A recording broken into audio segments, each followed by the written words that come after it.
Buenas tardes, compañeros. Eh,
Licenciado, buenas tardes. Fíjese que no se escucha.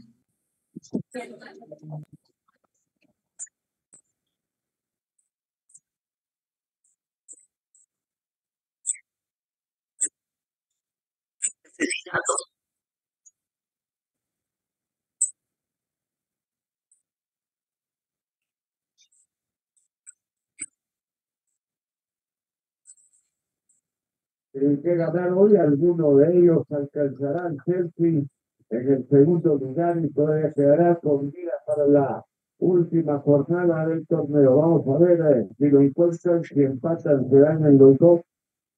No es cierto cuando dicen que empatan, se hacen daño. Primero que pierden 2 puntos cada uno, segundo porque si nos hicieran el favor de quitar sus micrófonos, lo que más alto en la tabla de posiciones. Aquí viene la pelota desde el bueno, compañeros, vamos a dar inicio ahora sí con los que están. Vamos a correr un poco. Esto sí ya es esto sí es la parte última. Espero que comprendan que hay necesidad de hacer algún contexto, digamos, y eso es lo que estuvimos haciendo. El contexto de la sociedad internacional y nosotros frente a ellos.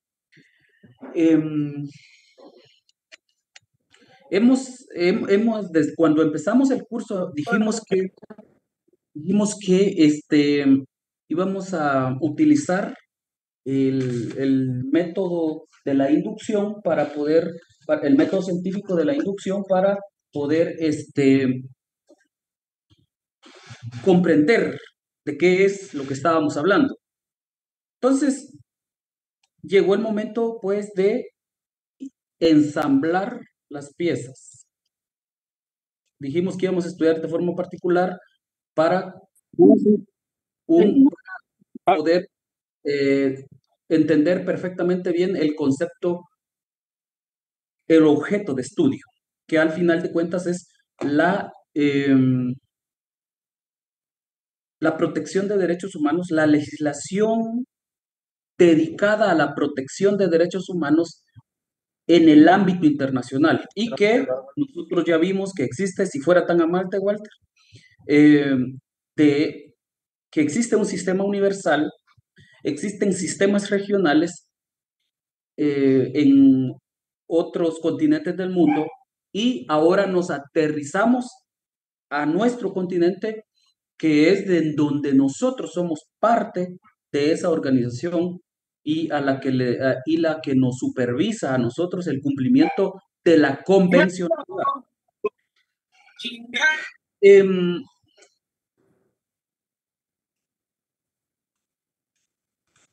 Entonces, el día de ayer,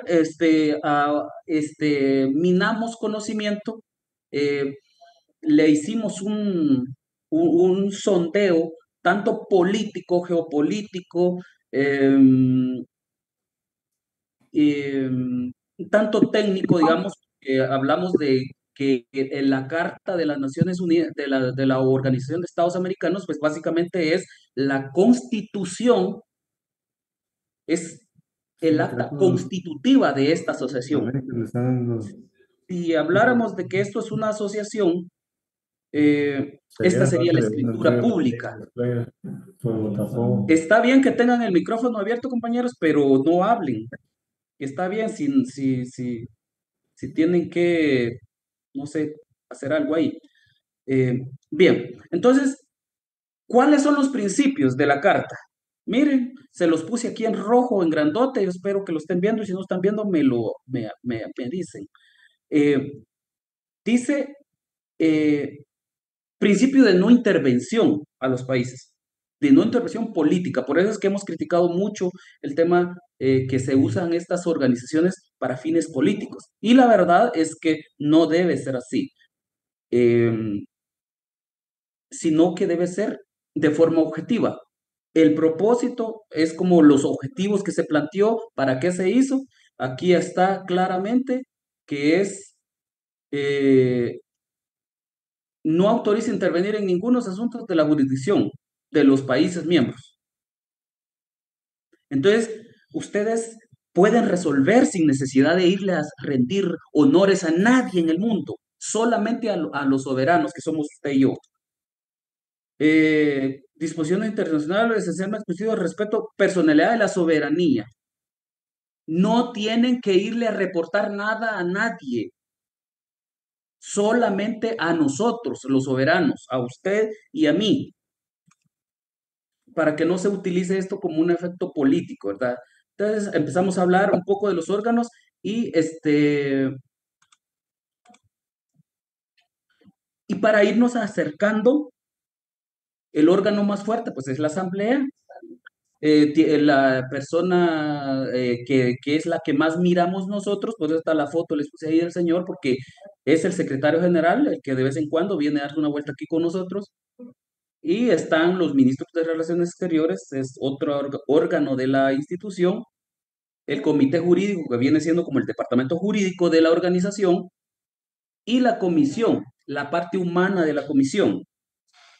La comisión le tiene que hacer informes anuales a la Asamblea General de las Naciones, de la Organización de Estados Americanos. Hoy nos vamos a enfocar en esta parte, porque esta es la parte, este es el hueso de nuestro objeto de estudio. Esta comisión es el hueso de nuestro objeto de estudio, del curso de preespecialización que se llama Derecho Internacional de los Derechos Humanos. Bien,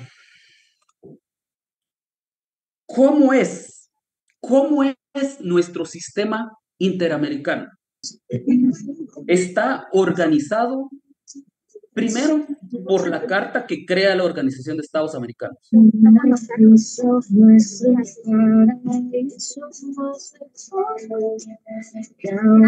Taira Rivera, tiene encendido su micrófono. El Sistema Interamericano de Derechos Humanos,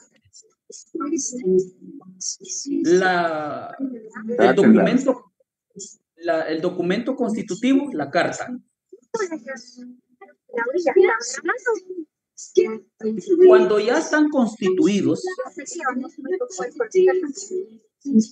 pero yo honestamente no tengo 3 o 4 años para saber qué es la mejor. Daira Rivera, tu micrófono, por favor. A mí tampoco se si tienen ahí el llámenle. Bueno. necesito tener 4 para ya constituidos las personas, los estados, los presidentes de los 34 países que son miembros de la OEA, empiezan a declamar poemas. ¿Ya? Taira Rivera, si no apaga su teléfono, no voy a continuar la clase. Lo peor es que no puedo Sáquela. hacer nada. Sáquela, Lico. No tengo la... me lo dio el ingeniero, no sé. Tenemos el poder y la atacamos. No sé si el auxiliar lo puede hacer, licenciado, que le colabore. Es que el ingeniero solo me dio el código del link y no me dio los permisos aquí para poder eliminar a las personas, porque regularmente siempre se ha hecho así. ¿Algún Pero si compañero alguien que tiene la el número, conozca? muchacho, no puedo creer que no. No tenemos el permiso para, como no soy coanfitrión, no puedo eliminarla o silenciarla. Escríbanle a algunos muchachos que tenga el número de esta muchacha, que le escriba, le llame o algo así, porque yo creo que ebria anda. O no sé, porque no puedo creer que no. Bien, Ya le entonces, escribí, pero no ve. entonces vean, pues, ya los señores reunidos,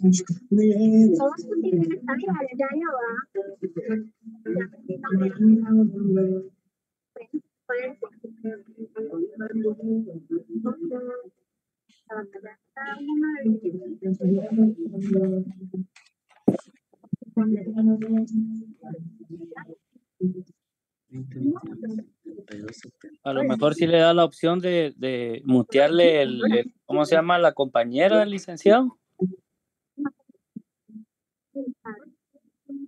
Liz, baje y apague usted el micrófono.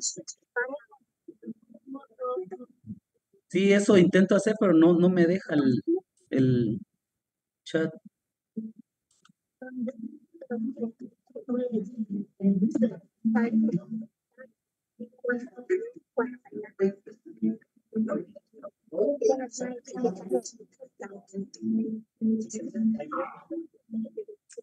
Sáquela, licenciado. Sí, hombre, sí. Sí, que la saquen. Tampoco responde, mejor retírala de la clase. Que no puede, licenciado, no tiene Sí, los es que permisos. no.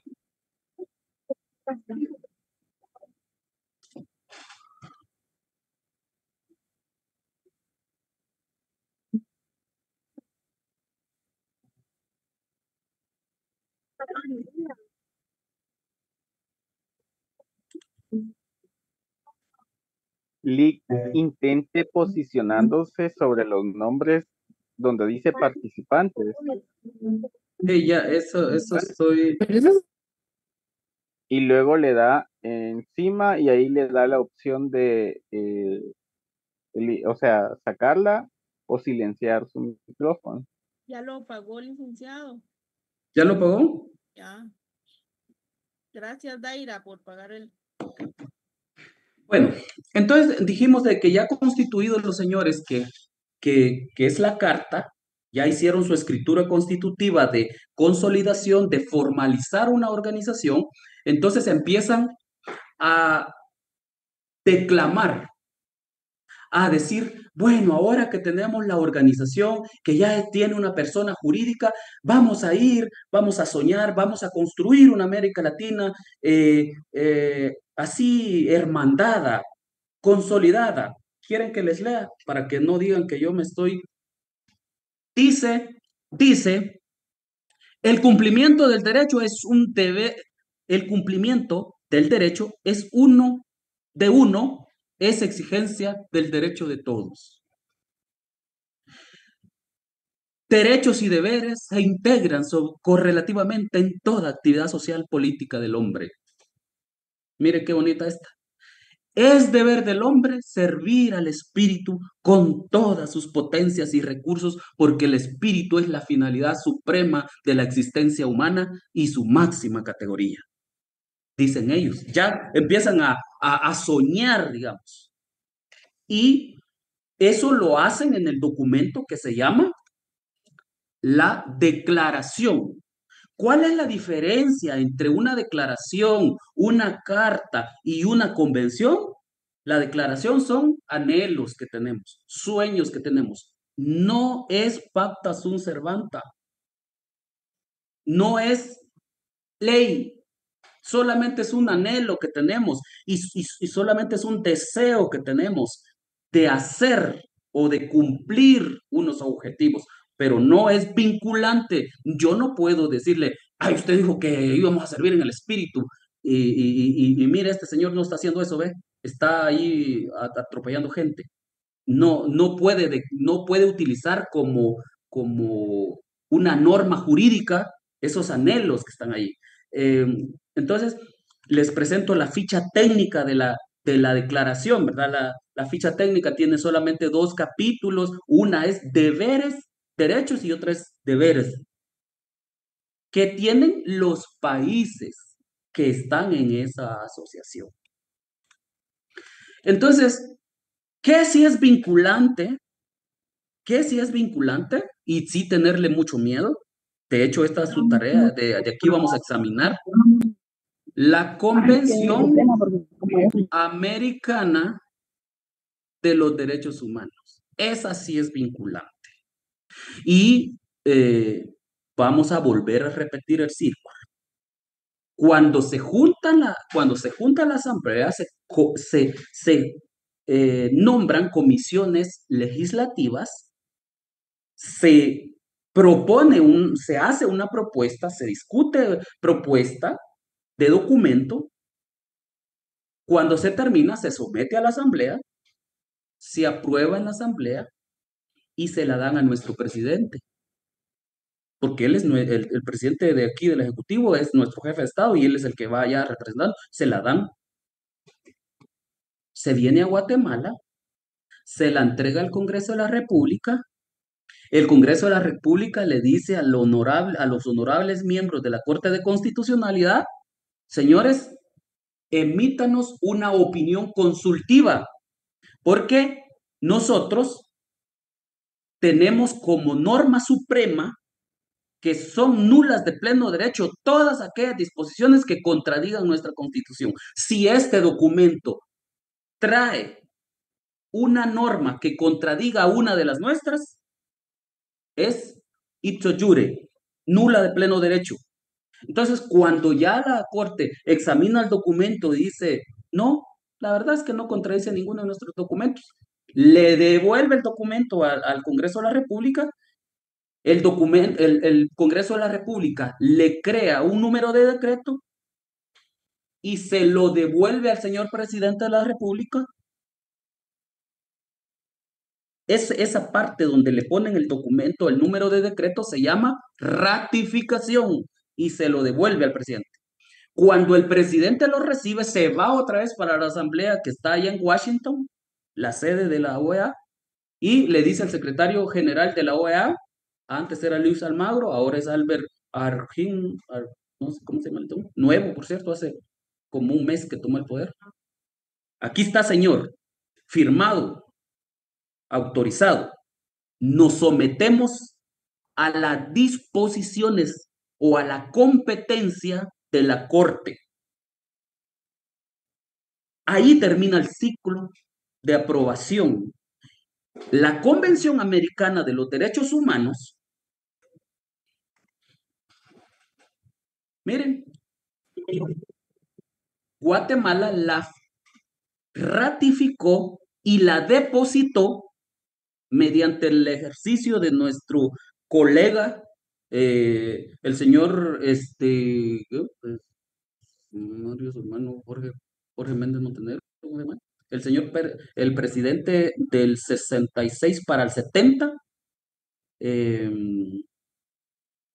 mm, él de apellido Méndez Montenegro, es que se me confunde porque hay uno que era Mario Montenegro. Montenegro. Lo mataron, por cierto. Nuestro presidente abogado, el único abogado de toda esa época, por cierto, suscribió, ratificó y depositó la convención. Así que nosotros no tenemos otra opción más que cumplir con lo establecido en la convención. Bien, la convención crea a su vez el estatuto de la comisión, que es, digamos, principios generales sobre los cuales se va a regir. Tiene alguna, es como, regularmente siempre se aprueba un decreto y siempre se aprueba un reglamento de esa ley. La ley de tránsito se llama ley de tránsito y su reglamento. Entonces, el estatuto es como la ley y el reglamento de la comisión, pues ese es el que nos pone en jaque a nosotros, porque ese es el que vamos a perforar en este momento. ¿Qué tiene el reglamento? El reglamento tiene, en primer lugar, cómo está conformada la comisión. La comisión la conforman 7, que bien podrían ser ustedes, porque allí los que sean muy pilas en materia de derechos humanos del derecho internacional pueden aplicar ahí. ¿Cómo se articula? Pues se dirige, se ordena mediante un presidente, un primer vicepresidente y un segundo vicepresidente. Y el resto, pues son, normalmente ellos son relatores, relatores temáticos. Cuando hablo de relatores temáticos, me refiero a que es relator de derechos humanos, relator contra la tortura, relator de la niñez y adolescencia, temáticos, temas, cuando hablamos de temática, hablamos de materias sustantivas especializadas. Por cierto, que para que se motiven, un miembro de la comisión es guatemalteco. El otro es colombiano, uno es de Surinam y el otro es de Barbados. De estos 4, uno es guatemalteco, para que se motiven. Hay Rantón, ¿no? Se fue candidato a presidente. Entonces, están en las relatorías, ellos están regularmente en las relatorías temáticas. Nuestro comisionado, que es guatemalteco, él es contra la tortura, digamos, contra los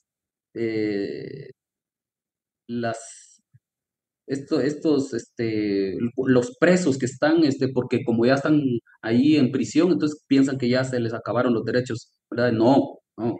Ahorita van a ver que no se les han acabado los derechos por el hecho que están en la cárcel. Entonces, esta es la recepción de la comisión. Me refiero a que estos son los que van a conocer la admisión o no sobre un caso. ¿Qué hace la comisión? La comisión recibe el caso, lo investiga,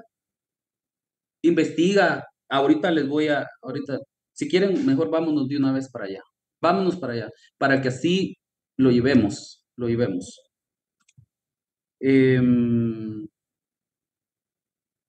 ¿Qué va a investigar la comisión? Va a investigar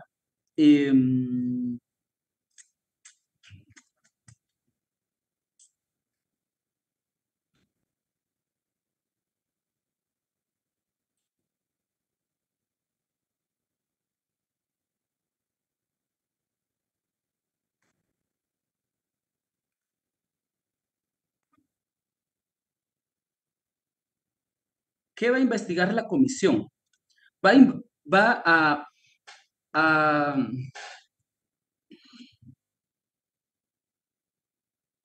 hacer esta investigación. Miren,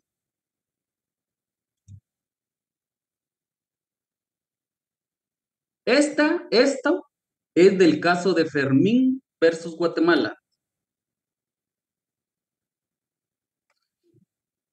Porque una de las reglas que tiene es obligatoriamente, que se haya agotado todo el procedimiento interno. Entonces, en esta presentación se hace una línea de tiempo sobre el proceso interno que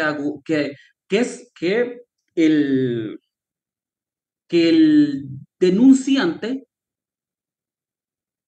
llevó a cabo en lo interno. Entonces la comisión nomás recibe el caso, lo primero que hace es esto.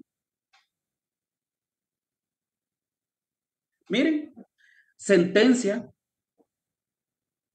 recurso de apelación en la Corte de Apelaciones, segunda instancia aquí lo tenemos en segunda instancia.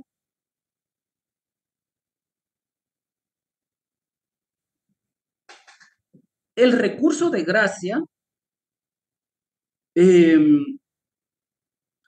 es lo que, bueno, apunten ahí, recurso de gracia, ahorita se los explico porque lo tengo allá. Les comento que esta legislación del artículo número 1 del decreto 159 es del año de 1882. Entonces, 92, por ahí, ya hace bastantes años. Entonces, miren, pero eso es una violación, de derogar después de que se ha invocado cuando la legislación está vigente. Ahí está el problema, ¿verdad? Eso causa problemas. La Corte, la comisión lo notó, dijo, usted quiere hacerle aquí el feo a este pobre muchacho. Bueno, ni tan pobre, ¿verdad? Porque no es por gusto.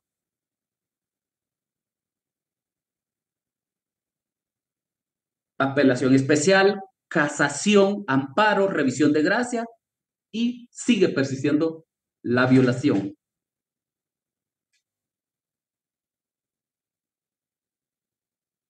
Eso es lo que hace la comisión. Cuando la comisión tiene que hacer la investigación, lo que hace es verificar que todo eso ya se llevó a cabo.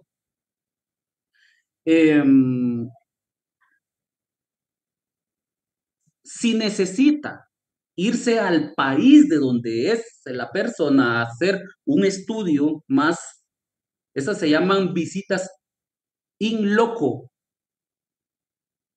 o in situ, en el lugar donde sucedió el hecho. Bien. Pero vean, aquí hay otra, porque es el caso que les acabo de presentar a manera de ejemplo nomás, como parte del proceso, es para un caso individual. Ese es un caso individual, pero hay casos colectivos. Las medidas cautelares, digamos, si ellos consideran que la persona denunciante está corriendo riesgo, entonces se le otorgan medidas cautelares, lo que en un procedimiento civil vendría siendo como las medidas precautorias, ¿verdad? Lo que en un procedimiento civil vendría siendo como eso. La diferencia es que las medidas cautelares se le ordenan al señor presidente de la República desde la comisión. Se le dice, señor presidente, oficie al ministro de Gobernación que le ponga 10 custodios a este señor porque este corre peligro. O a esa comunidad que vino a denunciar aquí que la violación de derechos humanos. Ya van a ver la gente con la que se estaba metiendo, por eso es que no es así tan fácil, ¿verdad? Entonces se otorgan medidas cautelares. Las medidas cautelares pues, son medidas de protección hacia quien está denunciando. Y la Corte analiza, digamos, si amerita o no. Y el propio presidente, el propio jefe de Estado, del lugar donde esté pasando el hecho, ese es el que tiene que brindarle la seguridad. Por eso es que miran ustedes que a veces algunos abogados los abogados de defensores de derechos humanos cargan como 500 guardaespaldas de la Policía Nacional Civil. No andan vestidos de gente, ¿verdad? No andan así con uniforme. Sí lo da lugar, sí después de hacer la investigación y proteger a la víctima y toda la cuestión, da lugar, entonces eleva el caso a la Corte Interamericana de Justicia. Sí lo llega a dar con lugar. Vean, como hemos estado hablando de que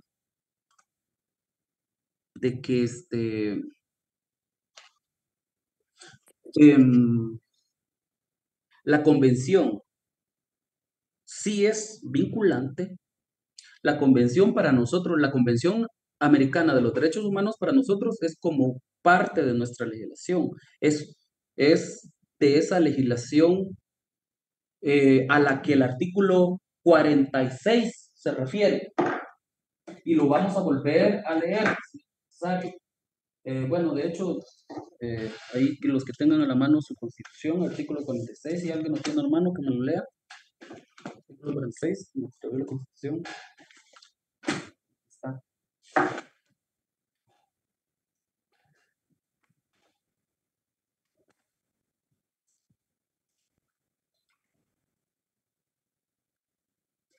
Buenas tardes, licenciado. Artículo 46 de la Constitución de la República. Preeminencia del derecho internacional. Se establece el principio general de que en materia de derechos humanos, los tratados y las convenciones aceptados y ratificados por Guatemala tienen preeminencia sobre todo el derecho humano. Sobre el derecho interno. Sobre el derecho interno. Entonces, cuando ya explicamos, ¿verdad? Que tal vez aquí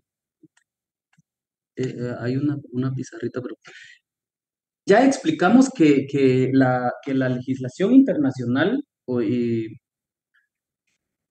cuando hablamos que está sobre el derecho interno, hablamos que el derecho interno es todo el ordenamiento jurídico que empieza en las leyes ordinarias. De las leyes ordinarias hacia abajo, ese es el derecho interno. La Constitución no es derecho interno. La Constitución, la gente piensa que porque la Constitución solo rige nuestro territorio, utilizan o calculan que el derecho internacional se refiere al derecho interno del territorio de Guatemala.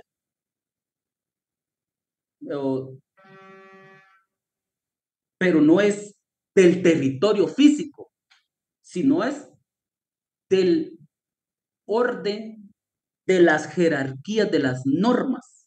Porque recuérdense, ustedes, esa clase era de primaria digo, de primer semestre, introducción al estudio del derecho. Las normas están por jerarquías. La Constitución es la que las creó a todas. Ella es la mamá, es la dueña de todas las leyes. La y su primer hijo.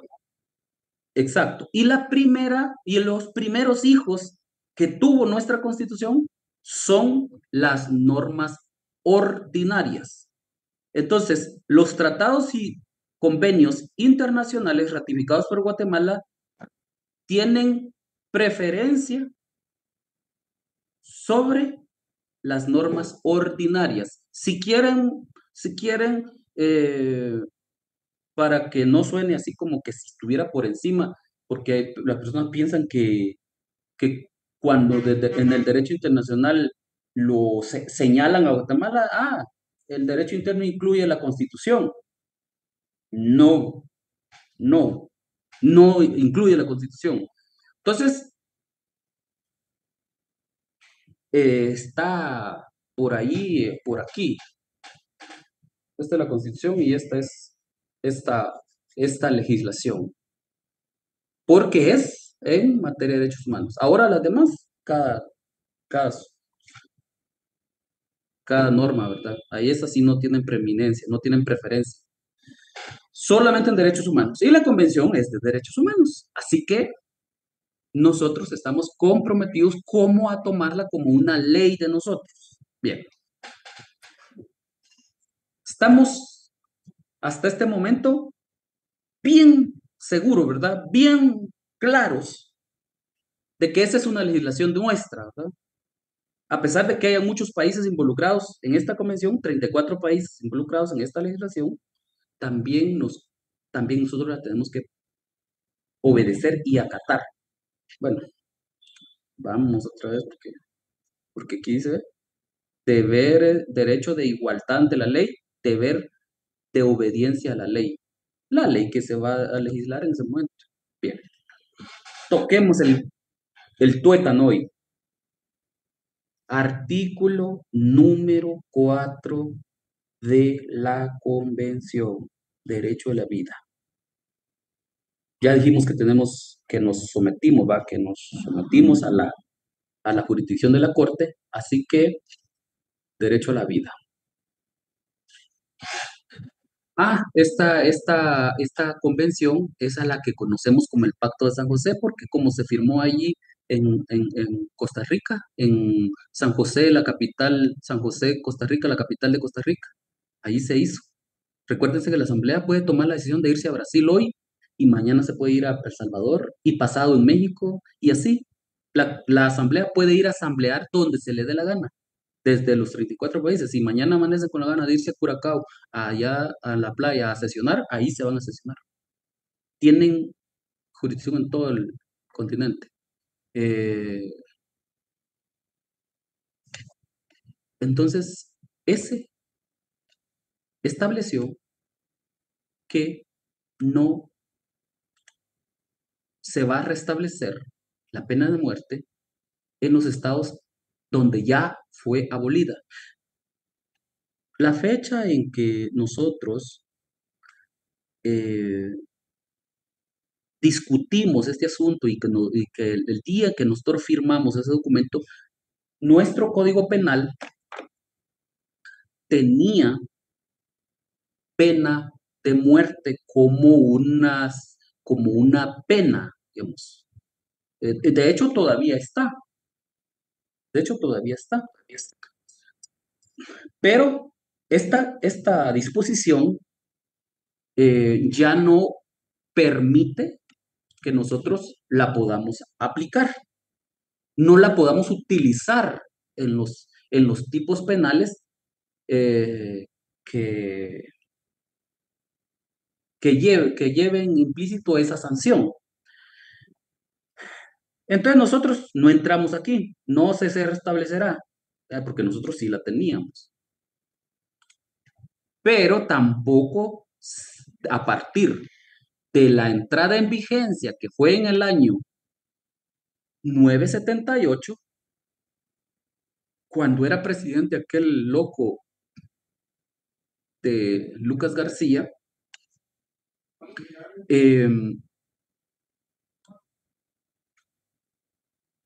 desde esa fecha para acá ya no se podía ponerle pena de muerte a nadie. O sea, es decir, ya no se podía sentenciar a nadie con pena de muerte. Bien.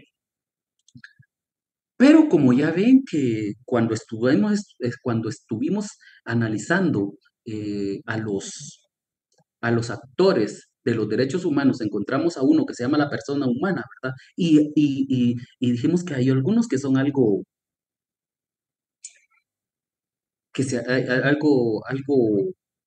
mal, ¿verdad? De la mente, que se alegran, dice, que se compadecen de la miseria de otro, pero se sienten envidia por la alegría de otros, ¿verdad? Así es el ser humano. Entonces, este ser humano es esa forma de actuar, esa forma de pensar, esa forma de ser, hace que... Entonces, resultó que a este señor, el que revisamos el caso Fermín contra Guatemala, lo condenaron a pena de muerte. Y mire qué dice el inciso número B. Toda persona condenada a muerte tiene derecho a solicitar la amnistía y el indulto. Ahora sí corresponde la explicación del recurso de gracia. El recurso de gracia se tramita con el fin de obtener el indulto. El indulto es que me quiten la pena de muerte. Y solamente hay una persona en este mundo que se la puede quitar, es decir, a la única que puede recurrir. Y ese es el señor presidente de la República de Guatemala, el jefe de Estado. Entonces, quiero solicitar el indulto. ¿A dónde lo solicito? Usted hace crea un documento, el incidente, ¿vieron ustedes? Se plantea el recurso, el documento tiene nombre recurso, y lo va a presentar a la Secretaría General de Presidencia. En un transcurso de 10 días, el presidente le tiene que decir sí o no y notificarle en otros 5 días después. Sí o no. La resolución, por si algún día ustedes llegan a la Secretaría General de Presidencia, la resolución para otorgar el indulto no tiene que fundamentarla, es que lo que pasa es que el artículo número tal dice que no se acá, y en ese sentido, ya vieron ustedes cómo resuelven los jueces, ¿verdad? Cuando le están sentenciando o absolviendo a alguien, le empiezan a decir un montón de argumentos, ¿verdad?, fundamentados en derecho, porque así se tienen que resolver. En cambio, el presidente no. Por cuestiones meramente humanas te puede decir, sí, lo absuelvo a usted porque pues es que Dios nos dio la vida, ¿cómo va a pensar eso? Si el Estado también garantiza la vida desde la concepción, ¿cómo es posible que nosotros en una sentencia lo vayamos a condenar a la muerte? Entonces, eso puede decir y es válido. Emerson. Licenciado, pero que el presidente dé el indulto no significa que queda libre de cárcel, ¿verdad? No, en absoluto. Es lo que podría ser una conmutación, digamos. Se le quita la pena de muerte y pasa como a conmutar.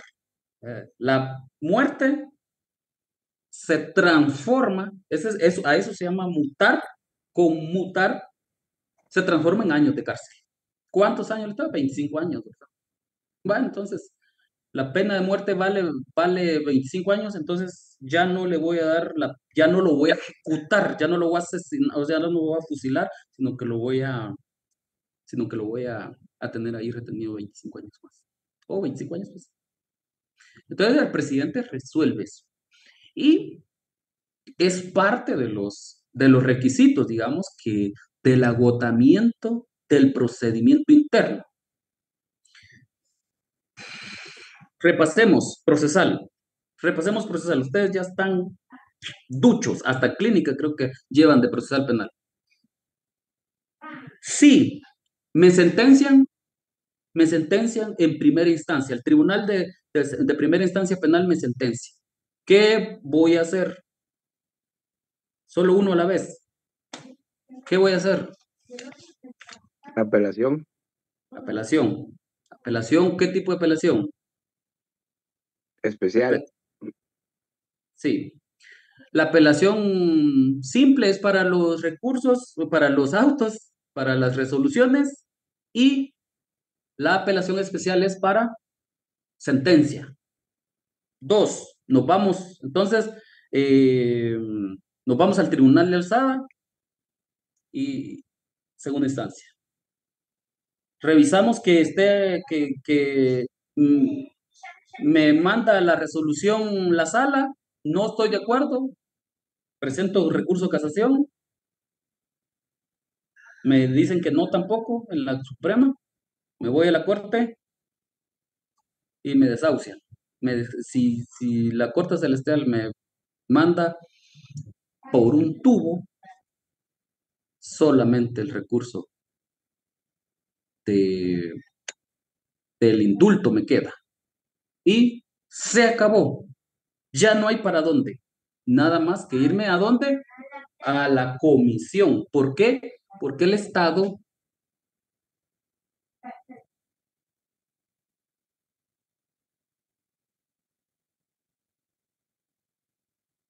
me condenó a muerte. Ese es el caso de este señor. Otro, del mismo artículo número 4. Toda persona tiene derecho a que se le respete la vida. Toda persona. ¿Qué personas?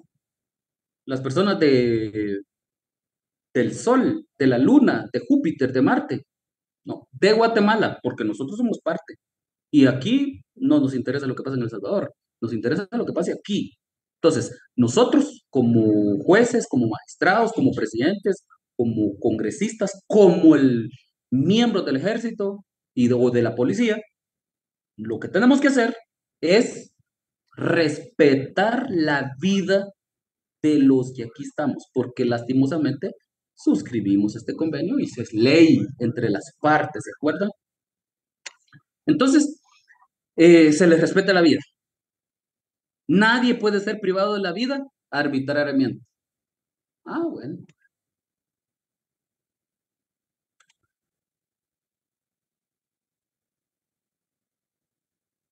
Caso de Fermín, que estaba condenado a muerte. Lo lleva a la corte, lo lleva a la comisión le da con lugar. ¿Se acuerda que elegí que la comisión era como los juzgados de admisión de demandas? Así. No es que ellos los que vayan a resolver, no. Ellos revisan que todo vaya bien, que si se haya agotado el procedimiento. Ahorita acabamos de revisar el caso de Fermín y se dieron cuenta ustedes que, en efecto, él agotó todas las instancias, una por una, hasta, yo creo que ese caso se lo presentó a quién. Vamos a ver si me recuerdo yo. Alfonso Portillo. Alfonso Portillo creo que se lo presentaron. Al señor Fermín, ¿cuál es lo que le... ¿Por qué razón fue que este señor hizo todo eso? Y nadie le hizo caso. Al señor Fermín Méndez Ramírez se le impuso la pena de muerte en un proceso que no se respetaron varias de las garantías mínimas establecidas en el artículo 8. Como consecuencia de ello, a su juicio y a la aplicación de dicha pena, viola el artículo número 4 de este instrumento. ¿Cuál instrumento? Aquí estaba, ¿ve? ¿Dónde estamos? Aquí, ¿ve? Artículo 4. Viola el artículo 4 de este instrumento.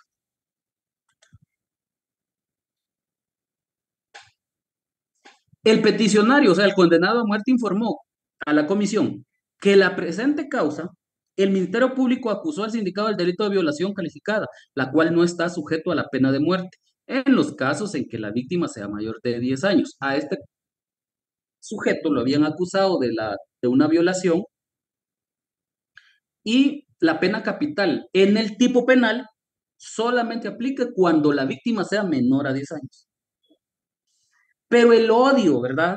El odio, la hazaña con la que una autoridad, y eso es lo malo.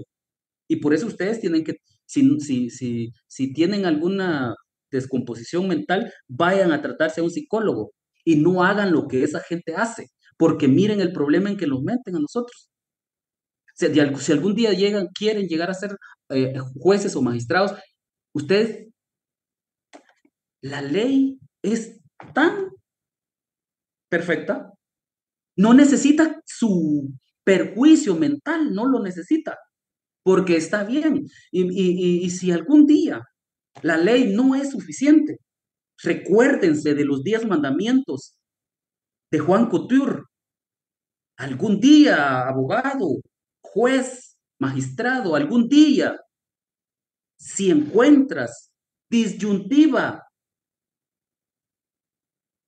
conflicto entre el derecho y la justicia, tú agarra el camino de la justicia, pero no perjuicios, no, porque aquí pasa que como hay el odio, ¿verdad? Que sentía este juez porque, o jueza, no sé, lo hizo cometer un grave error. El caso de Yasmín Barrios con Ríos Montt, el odio que la mujer tiene, la represión que tenía ella interna, hace que violente el proceso y que anulan la sentencia por violación al debido proceso. Así no se hacen las cosas, jóvenes. Y de una vez, ayúdenme también ustedes si lo logran aprender. No compartamos esos perjuicios, ¿verdad? Porque miren, aquí, para no serlos tan cansados, em, en conclusión, la comisión concluye que tiene competencia para conocer este asunto. Sí, ahí está, la Corte, ya dijimos, el artículo 62 del reglamento de la comisión es el que nos da, al suscribirla, aceptamos la, la, la competencia y en consecuencia ellos están facultados para sancionar y envían el caso a la corte y nos sentenciaron. Le ordenaron al Estado de Guatemala que le quitara la pena de muerte a este señor y todos los gastos, todas las costas procesales, pues, ¿qué creen? A nosotros, ¿verdad? ¿Por qué? Porque hay jueces que piensan que ellos son la ley, así como decía aquel amigo, ¿verdad? Yo soy la ley, yo soy la orden.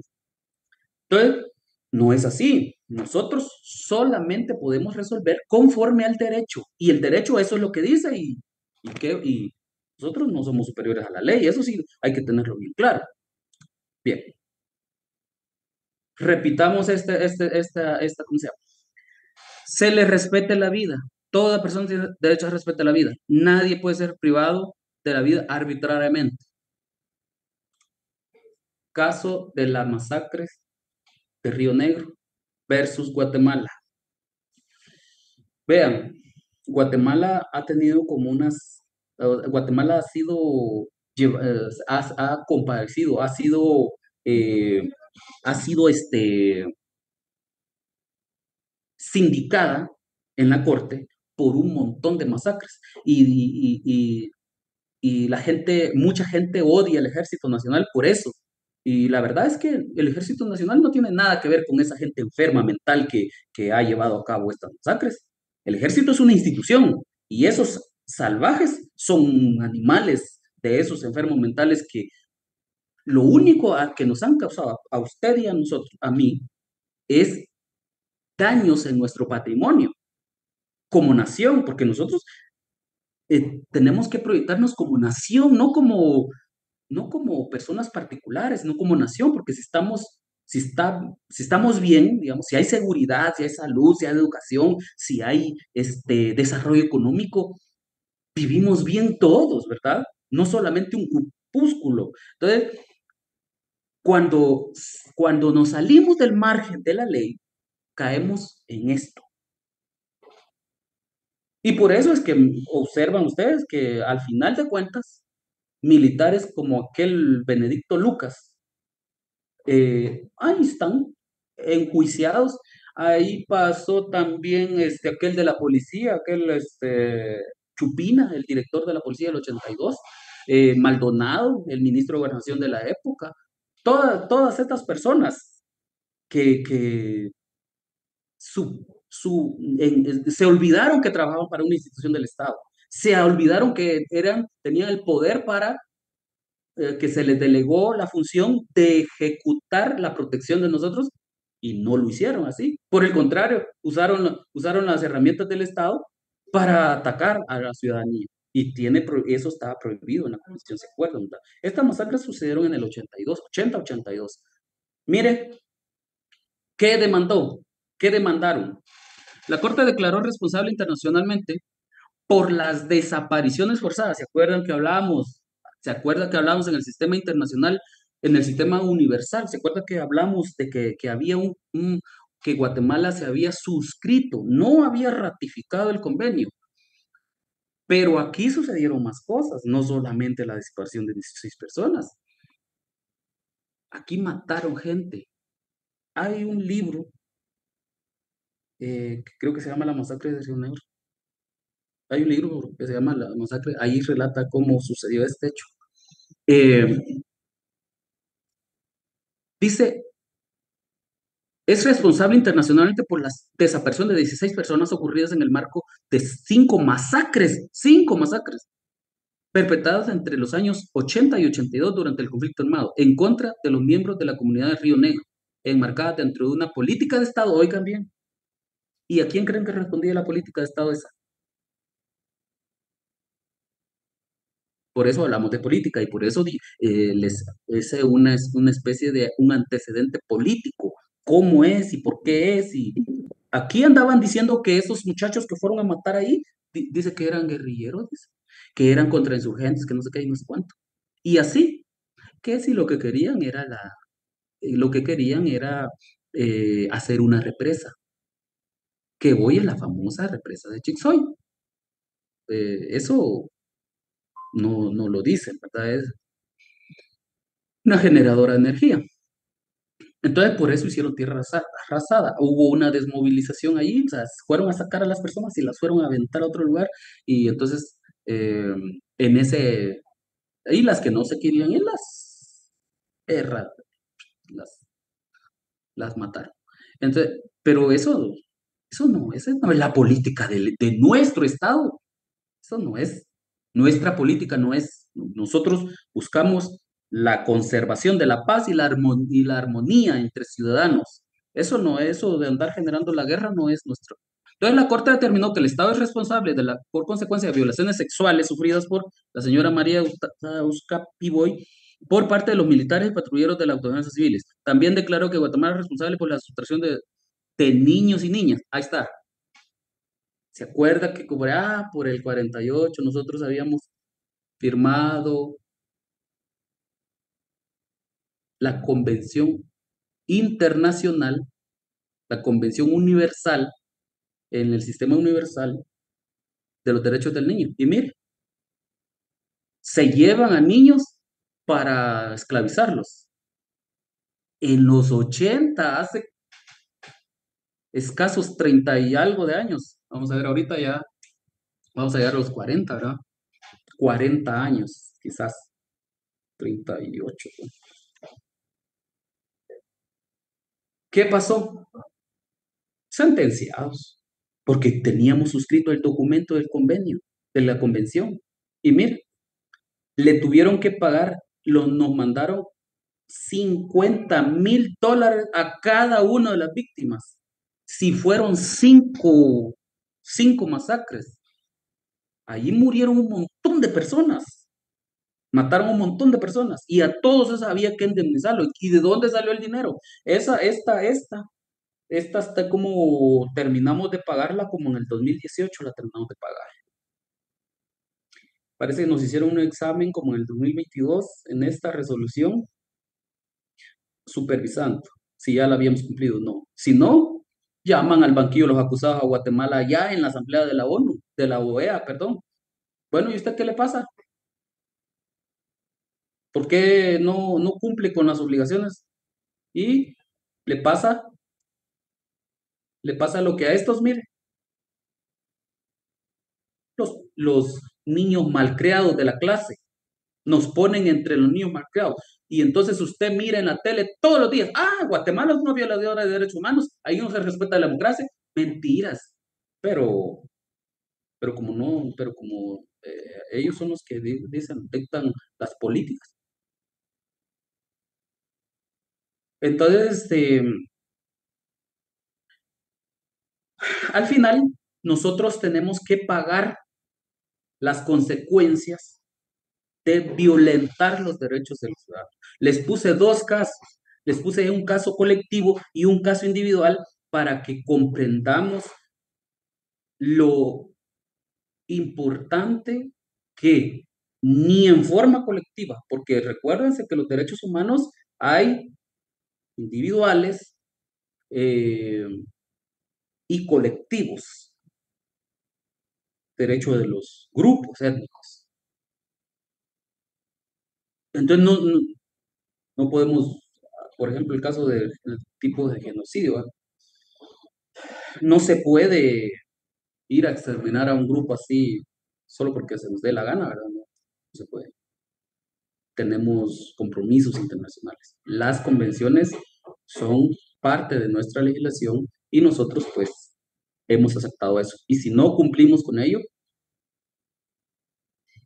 pues se nos viene. Esta hasta barato pienso que es, pero hay otras que han sido muy. No, es la masacre Plan de Sánchez, la muerte de Mirna Mark, la muerte de Alay de Fopa, la masacre de las 2 Rs, la masacre de las Cruces, todos esos casos. Violaciones. Violación al artículo número 4. Nadie puede ser privado de la libertad de forma arbitraria. El Estado tiene que garantizarle la vida a sus ciudadanos. Así dice la Constitución. Y si no lo hace, y peor aún, instituciones del Estado o locos que están en algunas instituciones, quitándole la vida a sus ciudadanos. Entonces, nos cae el mazo de la Corte Interamericana de Justicia. Entonces, vean muchachos, hoy es viernes, nos vamos a ir a la casa a descansar y tomemos a la legislación internacional como una conducta prohibida, la legislación prohibida, no cruzarla. ¿Cómo vamos a hacer eso? Lo vamos a hacer aplicándole el control de convencionalidad a las resoluciones desde primera instancia. Resolución de primera instancia. Si usted es juez, revise toda la legislación internacional. A ver si no me equivoqué en una. Si hay una que se equivocó, no vaya a dejar abierta esa puerta. Porque capaz que allá arriba en la sala no se dan cuenta y también se les cuela. Y capaz que a los letrados de la corte también se les cuela. Y capaz que se le cuela a los letrados de la celestial. Y se nos sale el caso para afuera. Allá viene la banda vienen los internacionales aquí a decirnos qué es lo que nosotros tenemos que hacer. ¿Qué pasó con eso de la soberanía? ¿Qué pasó con la no injerencia? Nosotros mismos somos los que le abrimos la puerta a esa gente si no hacemos bien nuestro trabajo. Entonces, es necesario que lo tengamos bien presente. No necesitamos más. Solo necesitamos la ley. Solo la ley necesitamos. Es que le voy a hacer el favor a aquel, es que aquel vos es mi amigo. No, chao. Así se lo voy a decir hoy. No, aquí no se hacen favores. Los favores nos pueden meter en grandes problemas. No es que nosotros seamos mala gente, no, yo mala gente sí no soy. Si ustedes no vinieron a clases y quieren los 20 puntos, porque hay uno que sacó 12 puntos, ese cuate, pero ni con repetición, pero ni en reprise va a ganar, porque no, yo no sé saber dónde anda en la hora de clase, pero para sacar 12 puntos está muy perdido, ¿verdad? Y si no se acostumbren a hacer mal las cosas. Entonces, porque eso abre las puertas a las sanciones. Recuérdense que también nuestra legislación penal, si las resoluciones no se apegan a derecho, también tienen un delito. También tienen una conducta prohibida que se llama prevaricato. Entonces, no lo hagamos. Bueno, yo no sé si aquí todos quieren ser jueces, ¿verdad? Pero si hacen mal el trabajo, ventaja para el defensor, ¿verdad? Y entonces, pero ¿saben qué es la peor parte? Que también es importante resaltarla. Es que también no le llega justicia a la ciudadanía. Y eso tampoco es correcto. Eso tampoco es correcto. Nosotros tenemos que ser defensores del Estado de Derecho. hacer que la población tenga seguridad, tenga confianza en nuestro sistema de justicia. Si nosotros andamos ahí haciéndole favores a medio pueblo, haciendo anomalías, porque eso le resta credibilidad a nuestro sistema de justicia. Y cuando la gente no confía en la justicia, usa la violencia. No llevemos a nuestra ciudadanía a la violencia.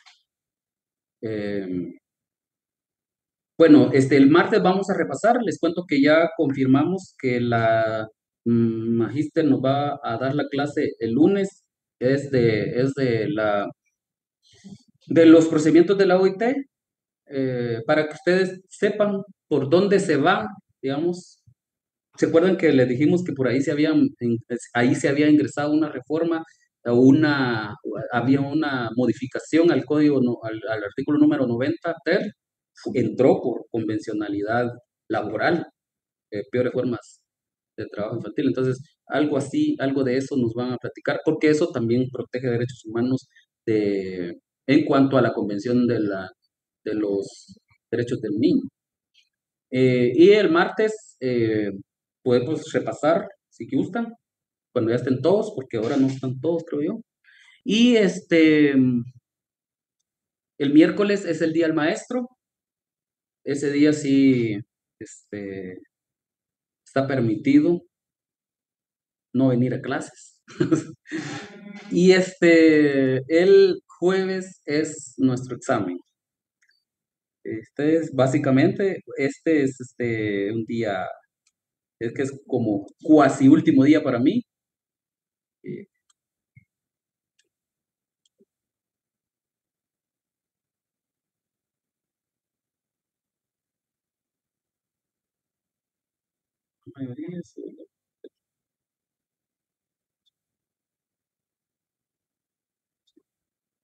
Está por encima. Bueno, que pasen un feliz fin de semana.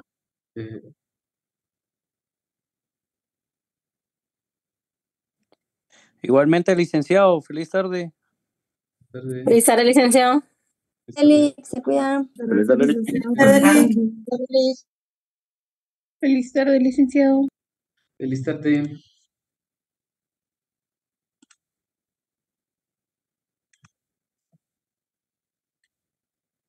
Feliz tarde, mi estimado Alex. Sí.